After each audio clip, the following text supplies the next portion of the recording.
Konnichiwa minna. Hello, Straw Hats. In this video, I will be doing a One Piece character discussion. So if you guys would like to see more of these types of videos from me, definitely use your devil fruit abilities to hit the subscribe button down below. So let's get started. So I will be talking about Buggy D Clown, or the Star Clown, which they also call him that as well. So like I did a video talking about his devil fruit ability, the Bara no Mi. So I will leave it as an I if you guys would check that video out. So this video is going to be mostly about his character development, not so much his devil fruit ability. So we're to start with Buggy. So we think that, oh, Buggy is just going to be a throwaway villain. We're only going to see him like in one arc and that is it. But that is not the case. We see Buggy like a lot. He does become like a warlord. He is a part of like the cross guilds and stuff like that.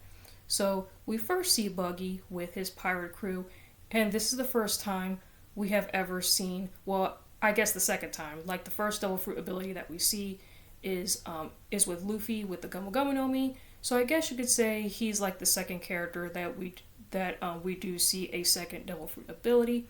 So we see him with his pirate crew, and then one thing about Buggy is that he's very self-conscious, like about his red nose.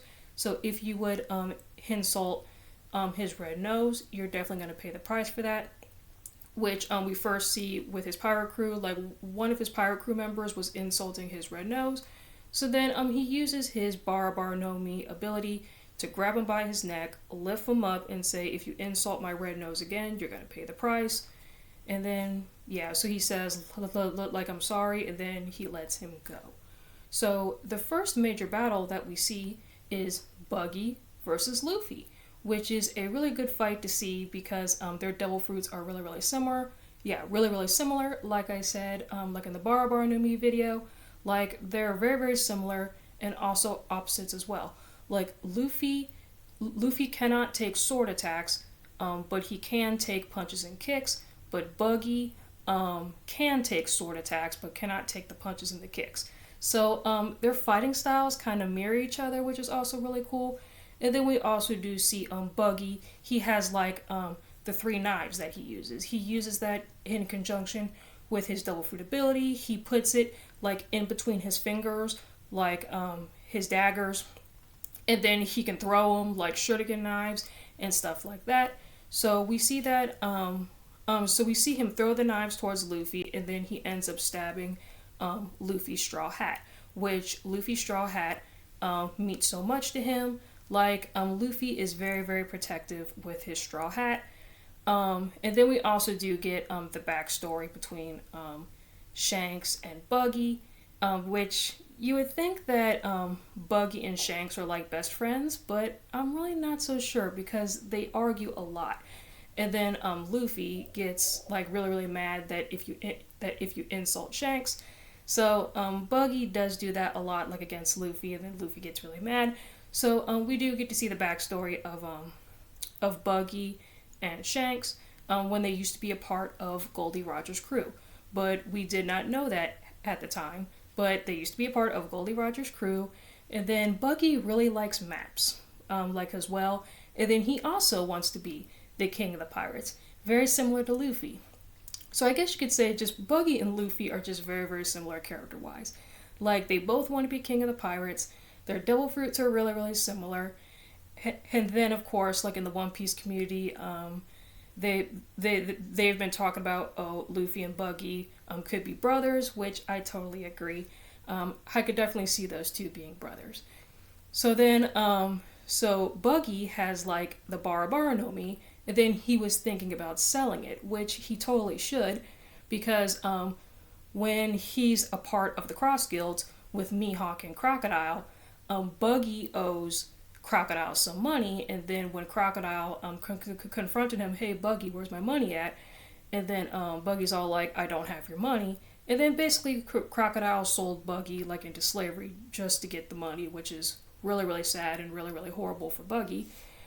So I think it would have been a smart move that if Buggy just sold the fruit, like and get lots and lots of berries from it, that way he can pay back Crocodile. But anyway, So he was saving it for like some money, so he was hiding it from Shanks. That way Shanks does not steal the fruit and get money from it as well. Sorry, guys. But then he ends up eating the devil fruit just so Shanks couldn't take the devil fruit and get money from it. So he ate it, and so now he is a devil fruit user. And then so he loses the map. So the map is about to fall into the water, and then Buggy jumps in as a devil fruit user, which we all know that devil fruit users are weak to water. So Buggy was not that smart to jump into the water. Like, I don't know, like if he knew that the weakness of a devil fruit user is water. Like, I don't know, like if he did not know that. But he jumps into the water to get the map, and then Shanks ends up saving Buggy, and then Buggy's all like, screw off, Shanks. Like, I didn't need your help. Why'd you have to save me? Forget you, Shanks. So, yeah, I'm not sure if they're friends or whatever. Like, they just argue constantly. But, yeah, so we do get that flashback, and then we cut back to Luffy and Buggy fighting, and then Nami ties up some of Buggy's body parts, so when he turned back into a regular human being, he kind of looks like a Funko Pop, which is super cute. So then next, we see Buggy again in Logtown when he was about to chop Luffy's head off. So he puts Luffy like in like this guillotine kind of wooden structure. So he does that, was about to chop Luffy's head off with a sword. So this is the first time we ever see Buggy use a sword, because he uses like his daggers. That's like the only weapon that he uses, but we've never seen him with a sword before up to this point. So I don't know if that's Roger's sword. I don't know if that's Shank's sword. I don't know. But then Dragon, which is Luffy's dad, saves the day. So good job, Dragon. That's awesome for saving your son. So then I think we also see him again in Impel Down, which is my favorite arc of all time. And he actually helps Luffy to save Ace, which, if you guys did not know that, Buggy and Ace are actually friends, actually, because we see them, like, Ace basically saw some food on the Buggy ship, and then so he came onto the ship, and then ate some food, and then just fell asleep, and then Ace was giving Buggy some information.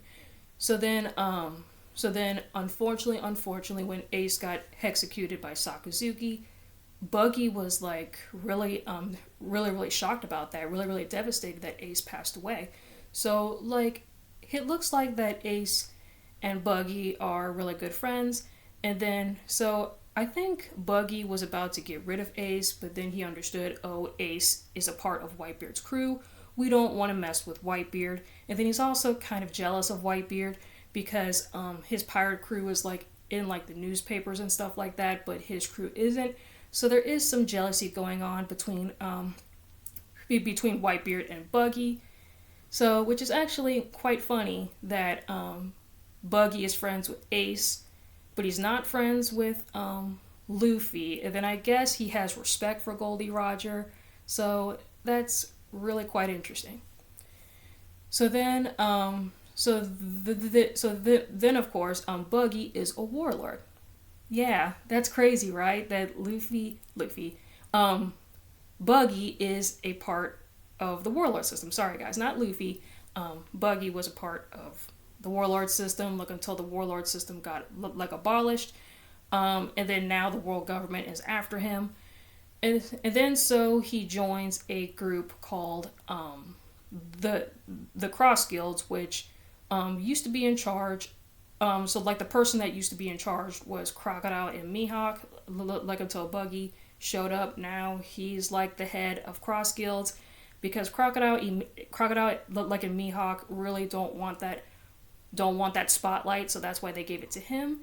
And then what to say about the Cross Guilds? Like, I should make a separate video just talking about the Cross Guilds and just how horrible that organization is. I feel so bad for Buggy when it comes to him being in that organization. Like, Crocodile and also Mihawk, they abuse Buggy.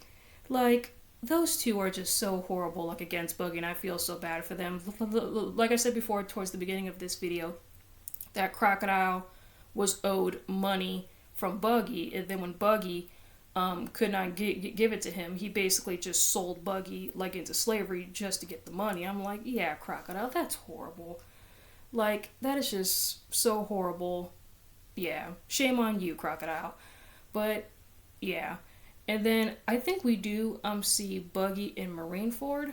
I'm pretty sure. Like, I think he maybe he fights Mihawk. Like, I'm not quite sure about that, but we do see him like in Marineford. And like I said before, when Sakazuki got rid of Ace, he was really devastated about that. So it makes me wonder if Buggy is going to get revenge for Ace, because that'd be really cool to see a fight between Sakazuki and Ace. That'd be a super awesome fight to watch and read. I think that'd be really cool. I think we do see Buggy and Egghead as well, and then Zoe, and then of course definitely Elbath for sure. Like we do see a lot of flashbacks in Elbath with Buggy and Shanks, and then of course they're arguing because that's what they do. And then, like, especially with the most recent chapter, that's when Haste was born. And then Buggy like appeared in that flashback. So really cool to see. So yeah, guys, I hope you guys enjoyed this video. Please leave a comment, like, and subscribe, and let me know what you guys think about this video down below. So yeah, what do you think of Buggy as a character? I would love to know. So yeah, I really do like enjoy Buggy as a character. He's definitely one of my favorites. So yeah, I really do like enjoy him as a character. I really like the long hair. So yeah, guys, I will see y'all next time. Malane. Merry Christmas Eve, everybody, and also Merry Christmas tomorrow.